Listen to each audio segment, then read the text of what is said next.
Welcome to the Cass Health Podcast, the show where we hope to connect our community with healthcare information that's relatable, understandable, and useful to your life, and where you get to know better the neighbors providing your care here. I'm your host, Ann McCurdy, and in today's episode, we're talking about healthy pregnancy, labor and delivery, and postpartum care with Dr. Adam Verhoef. Before we get started, 2 quick disclaimers. First, the comments in this podcast do not necessarily reflect the views of Cass Health. Second, the information in this podcast is not intended to be construed as personal medical advice. Always consult your primary care provider with your questions and concerns regarding your health. Adam, thank you for talking with us today. Thank you for having me. This is fantastic to be back. So we are going to be starting at the beginning today, and we're going to be talking today as if we're talking to women who are maybe newly pregnant or are thinking about becoming pregnant in the future. So we'll start kind of with the prequel, and I do want to make it clear that we're talking like in ideal situational terms here. Like real life things happen, and things are not always 100% to plan. It's not perfect all of the time, right? Every woman's unique. Every pregnancy is unique. So that's why we always say, talk to your primary care provider, talk to your healthcare provider. So with that disclaimer in mind, before pregnancy begins, what are some of those healthy habits a woman should focus on, knowing that pregnancy is hopefully in her future? That is actually a great question. There is a great resource online that I've been using with some of my patients called the CDC, Planning for Pregnancy. And it's healthy steps for moms and babies before they even get pregnant. And it has things like goals, exercise goals. It has things like dietary goals of what you're shooting for. Honestly, the big things are setting healthy habits prior to pregnancy. And so what you're really shooting for is, these aren't just things that you want to do for 9 months and be done with it. These are things that we're shooting for our entire life, for everyone's lives, is eating healthy, increasing intake of fruits and vegetables. We're talking about increasing exercise where possible. And then other things, especially pregnancy related, is increasing the amount of folic acid that you're taking in, so folate. The recommendation is 400 micrograms a day. That does coincide with about how much is in a prenatal vitamin, which any one of my patients who comes to me asking what they should do before pregnancy, and pretty much anyone who's of childbearing age, so usually 16, 17, 18 and above to 45 to 50, I do recommend being on a prenatal vitamin, just because of the folic acid mostly. And the reason that is if you're going to start it after you get pregnant, you're kind of a little bit behind. The whole point of folic acid is to avoid spina bifida, so spinal injury prior to development, and that happens early in pregnancy. We're talking at 4, 5, 6 weeks. And that's before you usually even know that you're pregnant. And so if you don't start till 6 or 7 weeks, you're kind of too late for most of the benefit from your prenatal vitamin. Not that there isn't any in the rest of pregnancy, but that's the big point. Other things that I talk to folks about is decreasing alcohol intake. So if you're planning to get pregnant, I would recommend either cutting back or cutting out alcohol completely. Decreasing stress where you can. We know for a fact that increasing levels of stress makes it just harder to get pregnant. It suppresses ovulation. So it really does, stress does lead to difficulty with getting pregnant. On top of that, things like avoiding STDs. So STDs and uterine or pelvic inflammatory or infectious disorders do make it also more difficult to get pregnant. So things like PID, where you can get infections in the fallopian tubes themselves, can lead to scarring and make it more difficult to get pregnant. So we watch closely for that. And then also, I like to talk to folks about partner violence. We know for a fact that one of the biggest increases we see in partner violence is during pregnancy. And so if I can identify that and intervene before we even are getting pregnant, that's ideal, honestly. Better to treat early rather than try to catch up later. So yeah, those are kind of the big things that I talk to people about before they get pregnant. Then that resource you mentioned, we'll be sure to include a link for people on the podcast notes, so that way you can go to that document and see that document as well. Several things there that I wouldn't have thought about, like reducing alcohol intake and, partner violence. I'm really surprised by that. I would not have guessed that it would be an increase during pregnancy like that. Those are things we talk about a lot during pregnancy. But if you're thinking about getting pregnant or trying to get pregnant, now's the time. Yeah, it's probably the best time to have those conversations, right? Absolutely.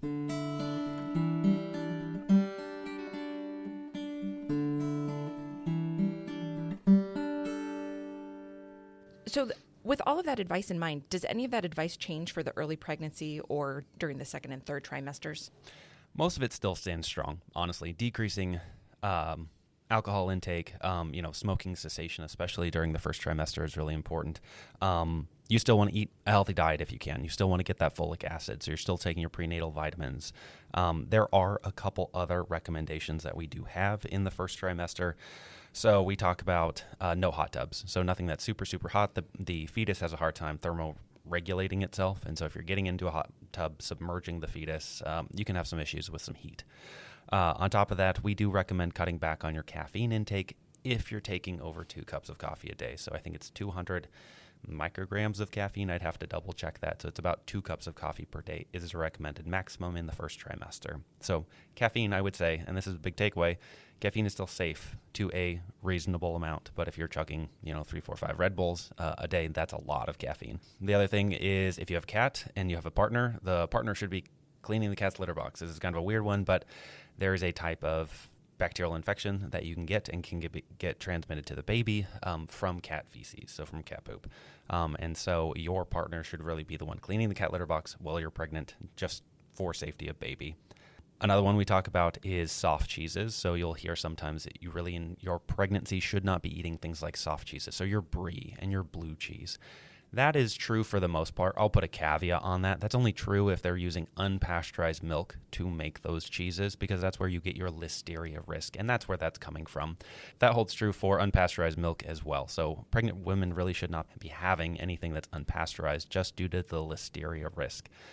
If the cheeses, though, come from pasteurized milk, then most likely those are safe for pregnancy. But your hard cheeses are technically, or by textbook, the safest in pregnancy. Should we talk about what listeria is? Absolutely. So listeria is it's a type of bacteria that is commonly found in unpasteurized milk, unpasteurized milk products. We don't get listeria outbreaks very often, is what I would say. But when found, it is pretty much always found in unpasteurized foods, especially milk. Milk is kind of the big offender. And I have seen one episode of a mom who had a infection with listeria during her pregnancy.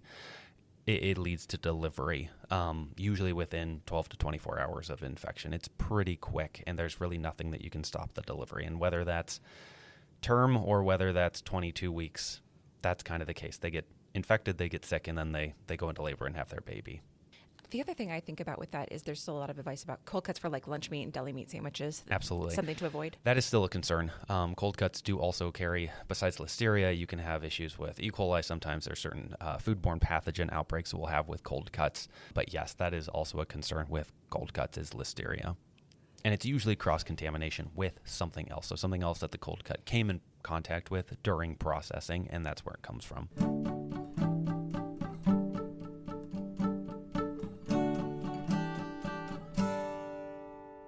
Is there any other information, or do you have a message that you'd want to share with patients who have just recently found out that they are pregnant, or they're in those first few weeks of their pregnancy? I would like to talk about one thing, because it is something that is probably the most frustrating and painful thing to talk about with patients and for patients to come and talk about. And that is a bleed, a vaginal bleed, somewhere between 6 weeks and 22 weeks. It's a potential miscarriage. It's terrifying. It's terrifying. Even if it's just a drop. Even if it's just a drop. Yep. Your brain starts going crazy. So what do we do? Nothing. Usually nothing is the real answer. And I know that's really, really hard to hear, but there's not a lot that we can usually do about it.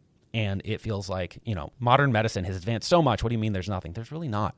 There's not a lot that we can do. If you have a bleed, the sobering statistic is if it's in your first trimester, there's a 50% chance that this will end in a miscarriage, unfortunately. And there's nothing I can do about it. There are some recommendations against, anything in the vagina, so no sex, trying to do bed rest, things like that. They really don't change any outcomes. If you had a bleed in the first trimester, there's a chance that it could end in a miscarriage. But what I want people to hear is there is nothing that you did that caused that bleed. They happen on their own sometimes. And if they do happen, there's usually nothing that you can do to stop it from happening. So either the baby will do well and they will continue to grow and will continue in this pregnancy. That happens. And I've had patients who've had that happen. And then we ask, what happened here? And I don't know. Or we'll have a bleed and the baby doesn't do well. And we unfortunately have a miscarriage. And people will ask me, well, what did I do? What caused this? And I can't always give you a good answer because most times there's no answer. It just happened. So what I want people to take away from this is we as the medical community and you as the patient has very little control about what happens in the first 2 trimesters. We really don't have a lot of tools for you. Now, there are caveats to that, and that gets into much more complicated aspects of OB and how many miscarriages you've had and all that. But for the run-of-the-mill, uncomplicated pregnancy, if you have a bleed, you should talk with your provider. We should make sure that you are okay. We should make sure, baby is still alive and doing okay. And then baby will unfortunately sink or swim on its own. And we are kind of the helpless bystanders. But do not take it personally. It wasn't your fault. It happened spontaneously. It happens to millions of women across the U.S. per year. And it is kind of just a sad fact of pregnancy.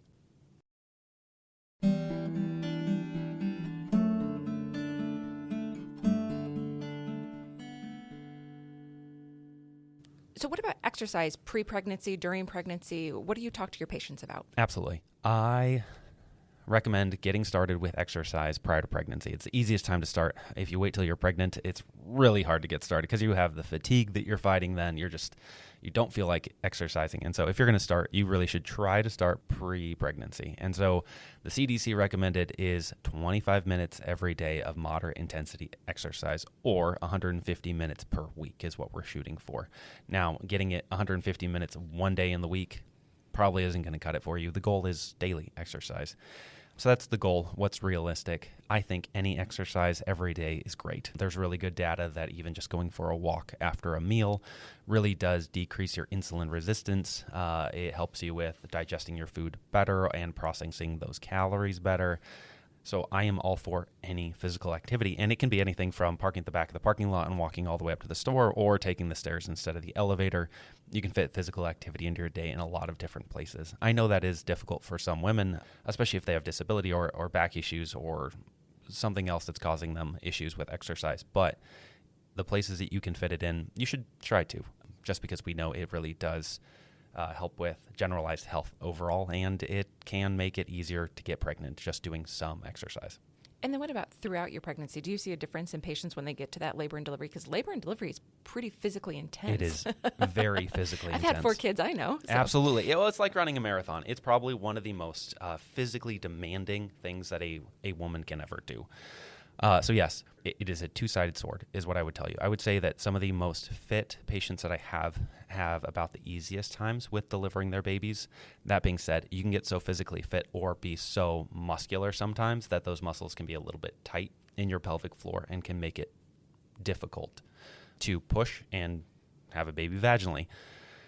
So yes, it takes a certain correct exercise. And I think we're going to talk about that later in preparing for labor and preparing for delivery. But yes, exercise in general is great during pregnancy. If you're going to exercise during pregnancy, that's fantastic. I usually tell people that if they are not running marathons before they're getting pregnant, they probably shouldn't start running marathons after they're pregnant. But it's okay to go for walks, to do some weightlifting, to do just generalized, just outdoor physical activity, while avoiding things like contact sports. I usually avoid like skiing, things like that, just for safety reasons.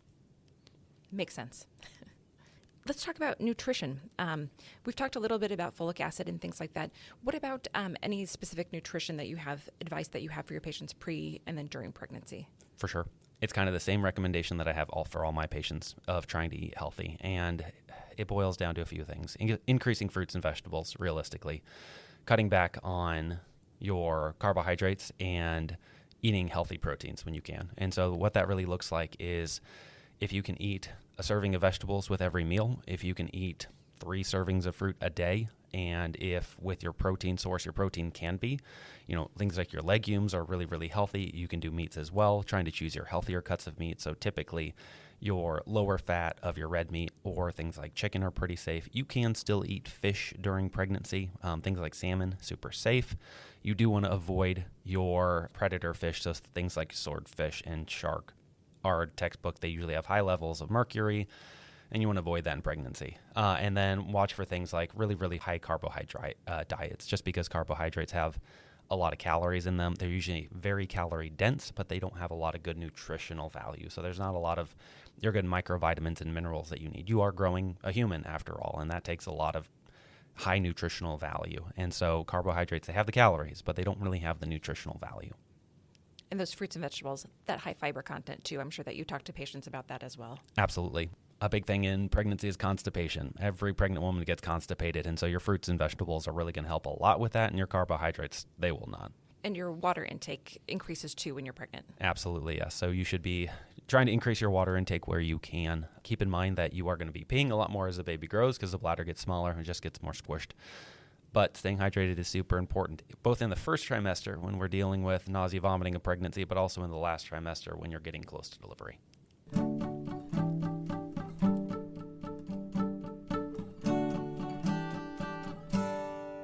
As a physician, what are those things that you're looking at in terms of measuring a mom's health and baby's health during pregnancy? So during our, those, monthly and then weekly appointments, what are those things that you are looking for? For sure. Well, I think most of it starts with your initial medical intake exam that we do when I first meet someone who's just gotten pregnant. And so it's what's in your past medical history. And so I ask for things like diabetes, asthma, hypertension, but also for things like lupus or inflammatory disorders, because that really does set the scene for the rest of the pregnancy. And some of those medical conditions can put you at a pretty high risk during the pregnancy. I also ask about things like, how did your last pregnancy go? What complications did you have? Because that also kind of gives me an idea of what we're going to face this pregnancy. Did you deliver vaginally? Did you deliver via C-section? Because it puts you in kind of that high risk or low risk stratification. And so that's kind of how you start, and that's not even related to pregnancy. And so you start with the history, and then you kind of move on to getting prenatal labs. So prenatal labs typically involve STD testing, HIV, hepatitis C, hepatitis B. We're looking for infections that could cause issue with baby during pregnancy, and also things that I can treat now in order to reduce those risks. So things like syphilis testing, we do that on everyone. The rates are on the rise. We've seen a few cases, and it really does need to be treated as soon as possible, because if we treat it early in the first trimester, I can avoid congenital syphilis, which usually doesn't show up until the third trimester. So if I can get it treated early, we can avoid all those risks.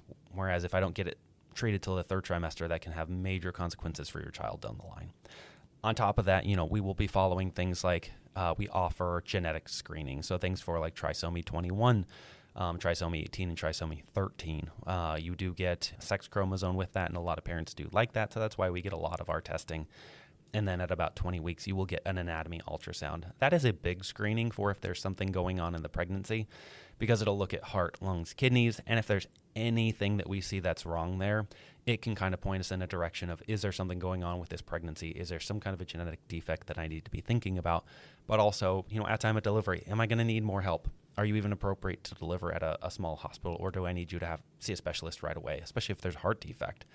So those really do kind of set the scene for where the pregnancy is and where the pregnancy is going. And then it's, as you progress through the pregnancy, we'll kind of get you where you need to be in your pregnancy of, is this high risk or low risk? And if it's low risk, we kind of just go through the pregnancy. We get to the point where you go into spontaneous labor and we have a baby. And if it's high risk, we can talk about things like, seeing an OB specialist, maternal and fetal medicine, and having them weigh in and see what their recommendations are. We can talk about getting you set up with an obstetrician in the city to make sure that you're delivering in the right location, just to make sure that you and baby are as safe as possible.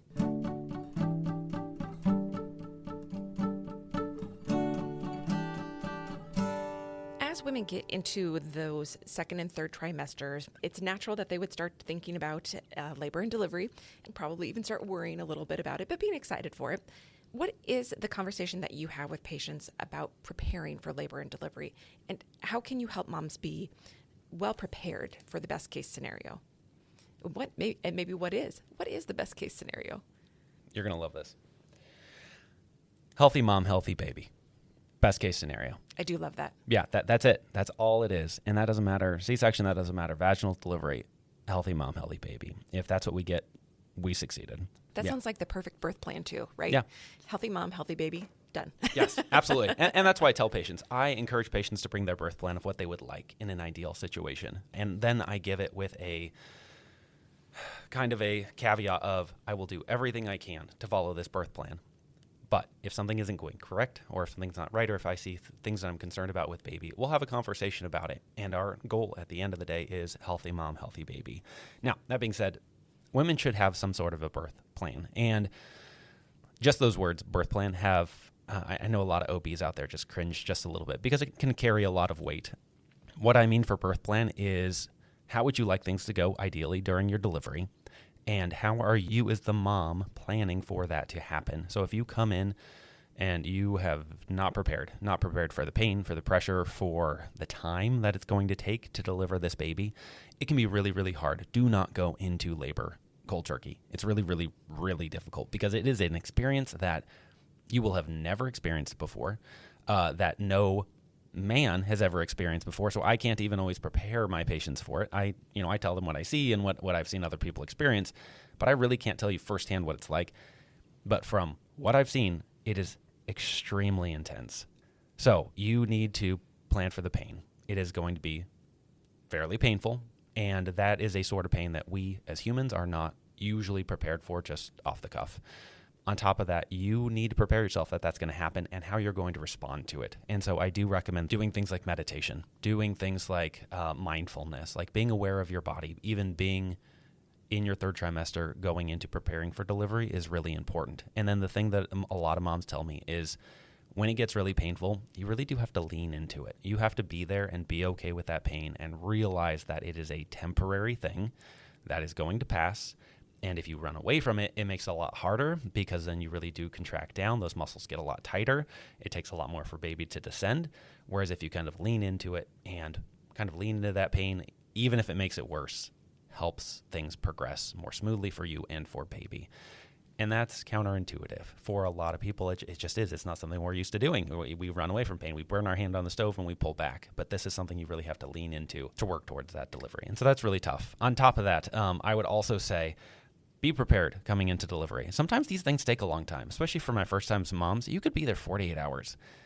Bring stuff for boredom. So bring snacks, bring things to entertain yourself, bring things, if you like music, bring your phone, have music playing. If you can bring a speaker with you and play music, as long as it's not, blaring and everyone in the unit can hear it. Right. But bring things that you would like in your room. Kind of make it your own. And you're going to be there for a few days, so why not? Otherwise, what happens is that room can feel like a prison cell. You just get stuck in this room, and now you're in labor, and that doesn't feel good, and you have nothing to do, and that's boring. And so kind of make labor your own. Be prepared for it. Yeah, it's a different experience.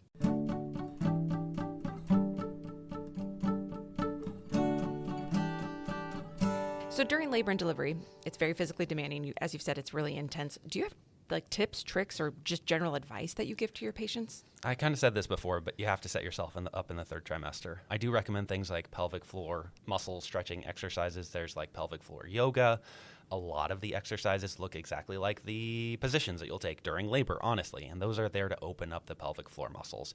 The idea is to lengthen and stretch those pelvic floor muscles while still keeping them strong, and that's kind of a counterintuitive balance, right? Usually when we strengthen muscles, they also get more tight, but we want to both strengthen and stretch the muscles. On top of that, some women can be so tight or have such difficulty even preparing for labor that sometimes even doing pelvic floor PT or physical therapy can be a good idea.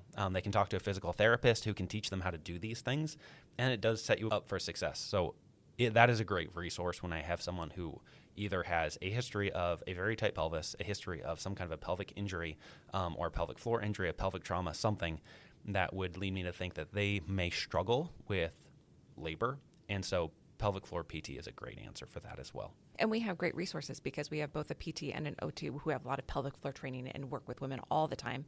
And they're both moms too. Absolutely. Yes, so, absolutely. So they have been through it, and so they know. And so even it's great to talk with them before delivery, and then of course after delivery too. There's a lot going on there. So yep. Sometimes at the end of pregnancy, induction looks like the best route for a mom and a baby. What do you talk to your patients about inductions? What's that conversation like? That is a great question because that also kind of gets us into how long should a pregnancy go, which is what a lot of people ask me. So there is some data that came out in about 2018 called the AFFIRM trial that doing inductions on patients who were in their first pregnancy at 39 weeks reduced the rate of C-section. That is true.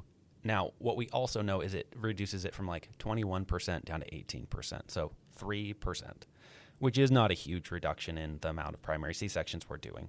But a lot of us have started doing 39-week inductions, elective inductions at maternal request. I do them, as do a lot of my partners, and I do them for both patients who are in their first pregnancy versus their fifth pregnancy. And I do that mostly because I know pregnancy is hard. Once you get to 39 weeks, the baby is pretty much fully developed. And then 3, I do it because if I'm going to do it for the first pregnancy moms, I should do it for all my moms, which is kind of what we do. Now, you do not have to accept this. No mom does. Your right is to kind of go as long in your pregnancy as you want. And so you can accept it if you want, or you can continue going with your pregnancy if you want. Honestly, what we know is the inductions, what they do is by inducing all these moms, we really just kind of increase their time on labor and delivery. So your labor time goes up by 3 to 6 hours is what we know if you're doing an induction over a natural spontaneous labor without any decrease in morbidity or mortality. So that's what you should know. It doesn't really decrease your risk of death. It doesn't decrease risk of baby. You get delivered at 39 weeks. Whether it's a general benefit or detriment to the healthcare community, we don't really know yet. But yes, a lot of people get offered inductions at 39 weeks. Now, you can go as far as 41, 42 weeks of pregnancy. You absolutely can. Once you get past 41 weeks, we do know that the rate of neonatal death does start to tick up just a little bit. And so if you are going past 41 weeks, you should be doing testing twice weekly just to make sure that baby is doing okay. And for most OB providers, once you hit 42 weeks, we do not recommend going past 42 weeks, and we'll offer induction at that point.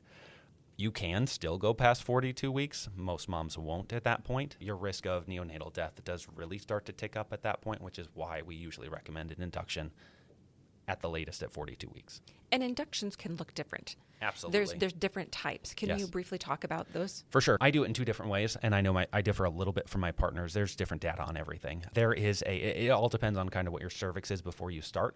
So if your cervix is fully closed, so you can't get anything through the cervix, it's going to start with usually misoprostol, which is a prostaglandin. So it is a type of a hormone that will help soften and dilate your cervix. Now, if your cervix is at least 1 centimeter, but not more than 4 centimeters, I will do misoprostol, so that hormone, but I will also place a Foley balloon, or pretty much a water balloon, up past the cervix, up next to baby's head, inflate that with water so that the balloon sits on top of the cervix and helps it dilate out. So is it just creating a little extra pressure? Correct. It's kind of directing baby's head pressure directly onto the cervix, okay, because otherwise the baby's head pressure can be directed kind of anywhere on the uterus, and I really want it on top of that cervix. And then once you hit 4 centimeters, what the induction typically looks like is, if you haven't started having your own contractions at that point, is we would start Pitocin, so oxytocin. Oxytocin is what your body naturally produces to make contractions occur, and we give you just oxytocin by IV. And then on top of that, we would think about rupturing water at some point. There's a lot of good prostaglandins in the fluid surrounding baby as well, which can help dilate out that cervix some more. Plus, it helps once again direct that baby's head directly on top of the cervix instead of having that water balloon as a cushion. So yeah, that's kind of what they look like for an induction and kind of how we perform them. So again, a range of choices there. Absolutely. And it really depends on what the cervix is. I think I've had all of those types of inductions. Yes. 4 kids, 4 different types of inductions. Oh yeah, absolutely. And it kind of changes by provider feel. So I've started to switch up where if I have someone who's had babies come in before and they're at 3 centimeters, I will skip meso and I will skip a water balloon and I'll go directly to like Pitocin, because I know that their cervix has done it before. And if they get some contractions going, they're probably going to dilate and have a baby in a couple hours.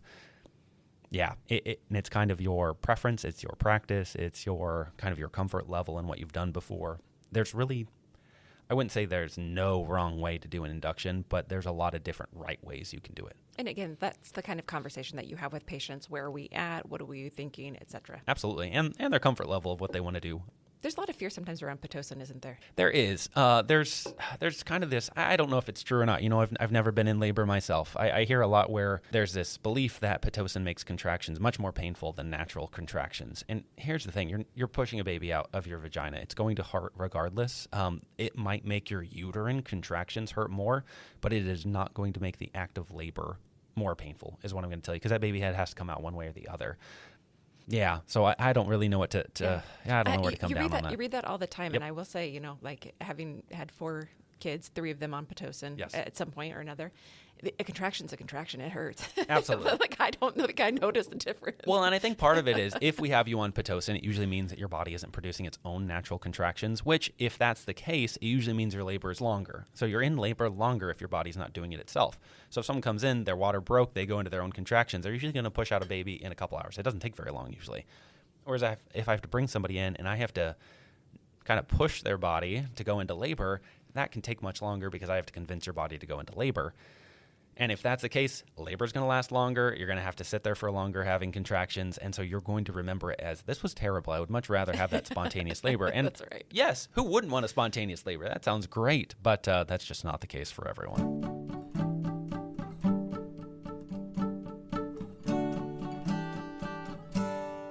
I'm curious, but do you talk to your patients about delivery positions? For sure. So my nursing team is fantastic. Shout out to everyone who works up on the OB floor because you're all great. I don't a lot beforehand unless someone asks about it, I guess. If they bring it up, then I will gladly talk about different positions.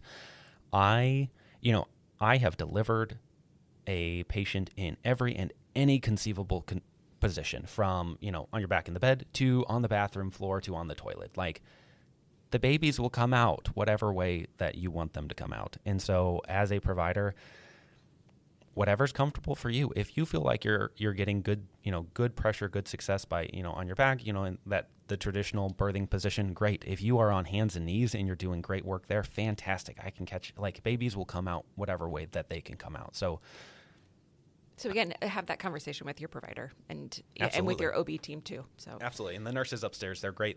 If we're having a hard time, we're stuck and we're just not making progress, they'll do a good job of just, kind of flipping a patient into multiple different positions to see what's going to work. Because one position for one patient is not going to work well for a different patient. And so trying the different positions to try to get a mom in and open those hips up and really get the baby to descend, at least trying those positions is really, really important.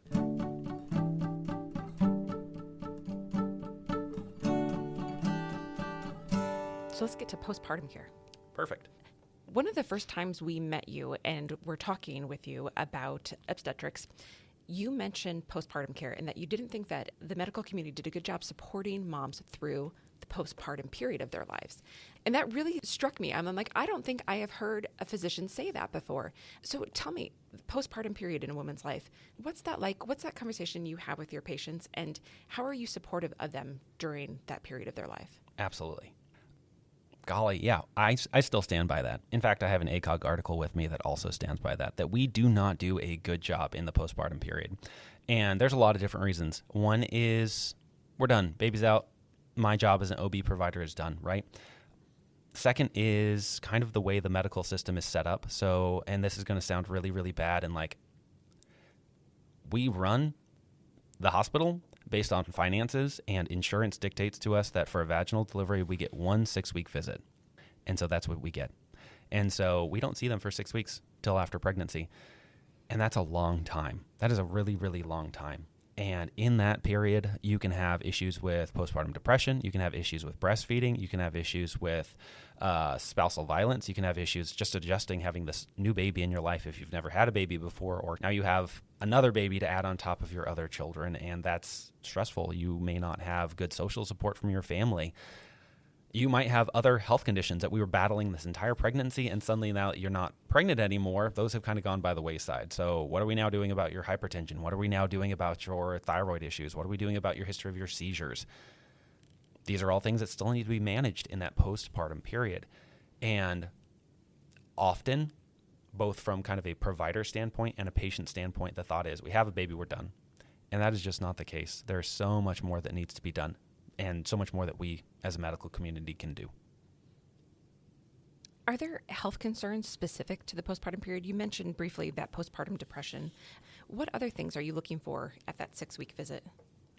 So let me give you a very sobering fact that 1/2 of deaths related to pregnancy are after delivery. Yeah, Wow. half of them. Most of them are related to postpartum preeclampsia. So preeclampsia in the postpartum period. The old thought was as soon as baby came out, we didn't have to worry about preeclampsia anymore. I was just going to say postpartum Yes. preeclampsia, because preeclampsia during pregnancy, that high blood pressure, and the solution, right, is delivery. Mm-hmm. And so, but Correct. postpartum, we've already had baby. Yep. 1 month. there is a kind of a 1 month, maybe even a little more, but there's at least a 1 month window where you can develop postpartum preeclampsia that can lead to the exact same symptoms of elevated blood pressure, increased risk of seizures, and increased risk of death, unfortunately. And we have seen increasing numbers of death, unfortunately, across the U.S. due to postpartum preeclampsia. Now, our education is starting to get caught up with that. So people are learning more and more about it and more aware of it. But we still have moms die regularly from postpartum preeclampsia, from this issue, when they shouldn't. They don't have to. It's completely avoidable. Wow. So I'm guessing you're an advocate for more postpartum care. Absolutely. From our insurance companies. Absolutely. And just nationwide. Absolutely. So the ACOG, so the American Gynecologic Organization, that kind of guides what we do, recommends at least 2 visits. So they recommend an initial contact with the patient directly after delivery, which I think we do here really well. So we have moms usually come back at 2 to 3 days for a baby weight check, but we also check mom's blood pressure to make sure moms are doing okay at that point. That's fantastic. And that's way above what most organizations are doing. So great shout out to, and that was going on before I even came out. So whoever set that up did fantastic. There should really be a 1, 2, or 3 week visit. So one visit within the 1 to 3 weeks where moms are coming in and we're making sure that physically wise they're doing okay. So blood pressure checks, make sure that emotionally wise they're doing okay. So you're looking out for postpartum depression. So baby blues are super normal, but they should really go away by 7 to 14 days. Typically, that's what we would expect. If it lasts past 14 days, then we really are into the postpartum depression range. And postpartum depression is super common. We're talking about, I think it's like 10 to 50%. It's super high, and it really depends on what was going on before pregnancy, what was going on during pregnancy, and what's going on after pregnancy, of really who's at the highest risk for developing that.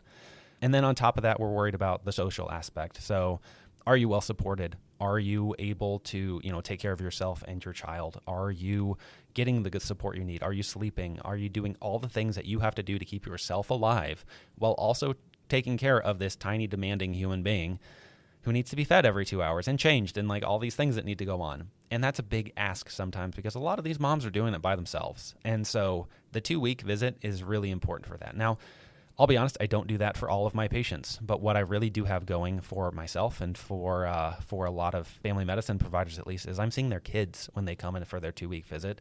So I'm also checking in with them at that point and asking, how are you doing? How are you getting along with baby? How are you doing physically and emotionally? And how are things going at home? And if there's red flags there, then we can have a longer conversation. But if they're like, oh no, I have family in the area, it's going great, my mom is helping me out, mood has, I was feeling a little down at first, but now I'm feeling a lot better.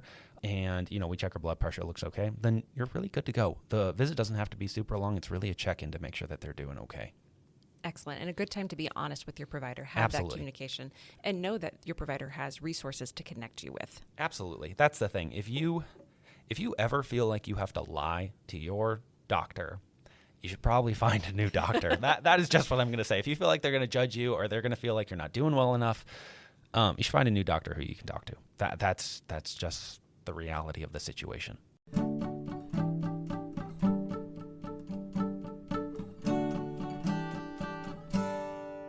This is Adam's hot take of the day. I've definitely seen this with kind of a broader trend of medical mistrust in the community. And I understand. I've worked with a lot of OBGYNs out there. And when I did fellowship, I probably worked with 50 different OBGYNs. And they all practice 50 different ways. There's a lot of medical mistrust out there. Like we in the medical community are trying to push you towards induction or push you towards all these medical things. That is true for some providers. They absolutely will. And the reason they do that is, at least I hope so, is because the guidelines say this is the best way to do a pregnancy. This is the best way to do a delivery. And so they try to practice as best as they can. For a lot of other providers, myself included, I will always tell my patients, this is the best that I can offer you. This is the best that I can recommend. But labor, delivery, pregnancy, it's all a very personal issue. And so even if I offer you the best and you choose second best, as long as we have a healthy labor and healthy delivery and healthy baby, that's okay. That is absolutely okay. And so for what I would recommend for any patient who is in their pregnancy is have a conversation with your provider. You should be comfortable with your provider. You should be able to talk to them. You should be able to bounce issues and problems and questions off of them without feeling judged, without feeling like, I don't know if I can ask this because I'm afraid. You should feel comfortable with your obstetric provider, whoever that is. And if you do, the likelihood you're going to have a good outcome is actually much better because you're going to feel good with them. They're going to feel good with you. They're going to be practicing at the top of their level to keep you and baby safe. But if there is mistrust in that relationship, it can poison the relationship quickly, and it'll just make you question every decision they make, and they will question their own decisions. So you really should trust your provider. You should ask them questions when you have questions. You should ask them for the delivery, the labor, what you want. And if they can't do it, they'll tell you why. They should be able to tell you why. They should be able to give you the evidence of why they can or can't do a certain thing. So that's what I would say. You need to trust your OB provider. It's really important. There's a short time in your life. It's 9 months. It can be high stress, super high stress, and you have to trust them that they are looking out for your best outcomes. Because if you can't, it's going to be really tough on both of you. Fabulous advice. Sorry, that's my hot take. No, that's fabulous advice. It was great. Probably the best hot take yet on the Cass Health podcast. I have a lot of hot takes.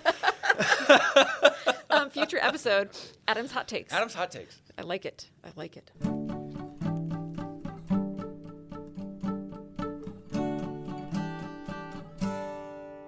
Should we talk about like advice and education in terms of recovery? I guess we should talk about like return to the big question's always when.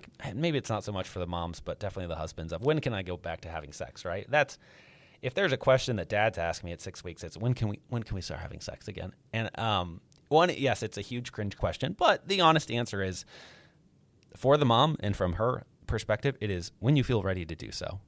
Typically, after 6 weeks, you are okay to return to physical sexual activity. You are healthy and safe to do so, barring any unforeseen circumstances or super complicated things that happen in the pregnancy, right? That being said, every couple's different.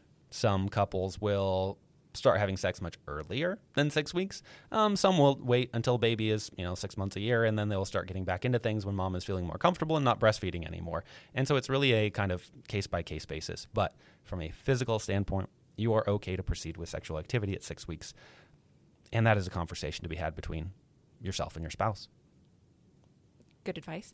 What about exercise? Oh, absolutely. So exercise, if you had a vaginal delivery, you will have a much better time, is what I would say. It is usually okay to start getting back into some sort of physical activity, depending on how you feel. So even as early as 1, 2, 3 weeks postpartum, you are okay to go start doing some physical activity. We're talking about running. Definitely walking. Exactly. Those sorts of things. Exactly. Walking, gentle activity, going up and down stairs, things like that. And it really depends on how you feel. I know this is really a non-answer, but a lot of my moms, I tell them, if you are feeling comfortable and you're not feeling like something is pulling or tearing or ripping, as long as things feel comfortable, you're doing okay. If it gets into that uncomfortable stage, though, you need to take it back a level. And that makes it very individualized because some moms, they went from like, D1 athletes having babies to going back and running marathons in a few weeks after delivery. And some moms, that's okay. They're not at that level. They had a major, pregnancy trauma. They are still trying to heal. For them, it's completely different. And so for everyone, I would say, if you're feeling well and you're exercising and you still feel well, great. If you're exercising and things don't feel right, you should either talk with your doctor or take it back a level and try to do a little bit less until things are feeling better.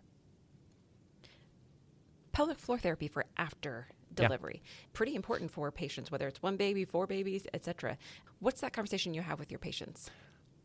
That's a great question. So I try to give it as an option for everyone who delivers at least vaginally, because we know that their rates of urinary incontinence, rectal incontinence, and just pelvic floor dysfunction is much, much higher than the general population.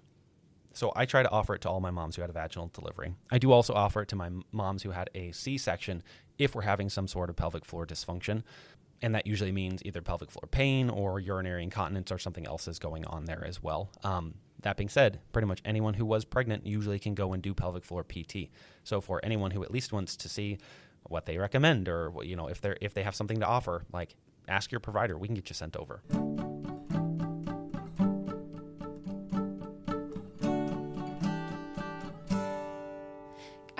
Ask too, how many babies have you delivered? Do you keep track? Oh, yeah.